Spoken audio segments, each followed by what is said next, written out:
السلام علیکم ورحمۃ اللہ وبرکاتہ۔ حامداً مصلیٰ بعد، عزیز طلباء، وقت بہت کم ہے اور ہمارے معزز حضرت الشیخ ڈاکٹر سید مہران ربانی حفظہ اللہ کو ایئرپورٹ کے لیے نکلنا بھی ہے اور 10 بجنے میں صرف 5 منٹ باقی ہے۔ میں 2 باتیں آپ کے سامنے عرض کرتے ہوئے مجلس کے اختتام کا اعلان کروں گا انشاءاللہ۔ پہلی بات یہ ہے کہ سورہ کہف تقریباً ہم سب ہر جمعہ کو پڑھنے کی کوشش کرتے ہیں نا؟ تو اس میں اصحاب کہف کے بارے میں ذکر ہے اور ان کے ساتھ ایک کتے کا بھی ذکر آتا ہے۔ اب سوچئے کہ ایک کتا جب مومنین کے ساتھ رہا تو اللہ تعالیٰ نے اس کو بھی مومنین کے ساتھ ذکر کیا۔ تو ہم اور آپ اگر اہل علم کے ساتھ جڑے رہیں گے اور اہل علم کی کتابوں سے استفادہ کریں گے تو انشاءاللہ قیامت کے دن اللہ تعالیٰ ہمیں بھی صالحین، صدیقین اور انبیاء کے وارث یہ علماء کے ساتھ ہمیں بھی رکھیں گے انشاءاللہ، اور دنیا میں علمی کام، دینی کام بحسن خوبی ہم انجام دے سکتے ہیں۔ پہلی بات۔ دوسری بات یہ ہے کہ یہ حفظ متون یا دورہ علمیہ یہ ایسے ہی ہے جیسے دھوپ کی شدت میں ایک شخص یہ محسوس کر رہا ہوں کہ مجھے ٹھنڈی ایک گلاس پانی مل جائے کہ میں آرام سے اس کو پی لوں، اپنے پیاس کو بجھاؤں۔ یہ جذبہ، یہ شوق ہم طلباء کے اندر ہونی چاہیے۔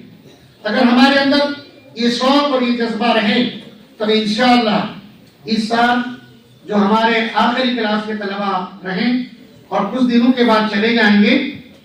آپ اس سے بڑے ادارے میں جائیں گے اور بڑے بڑے علماء سے استفادہ کریں گے انشاءاللہ۔ لیکن جو طلباء ہمارے پاس رہیں گے اس کے بعد کے جو طلباء ہوں گے انشاءاللہ القواعد الاربعہ ہوں، اصول الثلاثہ ہوں یا کشف الشبہات ہوں، کتاب التوحید ہوں، ایسی کتابوں کا جو ایک متون یاد کرانا یا عمدۃ الاحکام ہوں اور اہل علم سے استفادہ کرانا اور اہل علم کو بلانا اور ان سے جڑے رہنا، یہ ہمارا جو ایک مشن ہے اور اس کو ہم اور مضبوط کریں گے انشاءاللہ۔ لیکن آپ سے ایک ادب گزارش ہے طلباء کہ آپ نے جو پڑھا، آپ نے جو یاد کیا، اس کو بیچ بیچ میں مراجعہ کرتے رہیں۔ جیسے اپنے حدیثیں یاد کیے، اصول الثلاثہ اور القواعد الاربعہ اپنے حفظ کیا ہے اور شیخ سے اپنے پڑھا بھی براہ راست، اور اسی طریقے سے کشف الشبہات اپنے پڑھا، تو اس کو آپ مراجعہ کرتے رہیں، پڑھتے رہیں۔ آپ یہ عقیدہ اور ان کتابوں کو جو آپ نے پڑھا اس کو خطبے کا جو ہے موضوع بنا لیں، مشن بنا لیں کہ جس 2 چیزیں میں نے پڑھی ہیں اور اساتذہ سے سنا اور سمجھا ہے ان کو عوام تک پہنچائیں گے تو انشاءاللہ ہمارے مشائخ کے بھی اجر میں بہت اضافہ ہوگا، چونکہ یہ صدقہ جاریہ ہے۔ یہ کام جتنا پھیلے گا اتنی زیادہ ہم اور آپ فائدہ حاصل کر سکتے ہیں انشاءاللہ۔ اللہ رب العالمین سے دعا ہوں کہ باری تعالیٰ ہمارے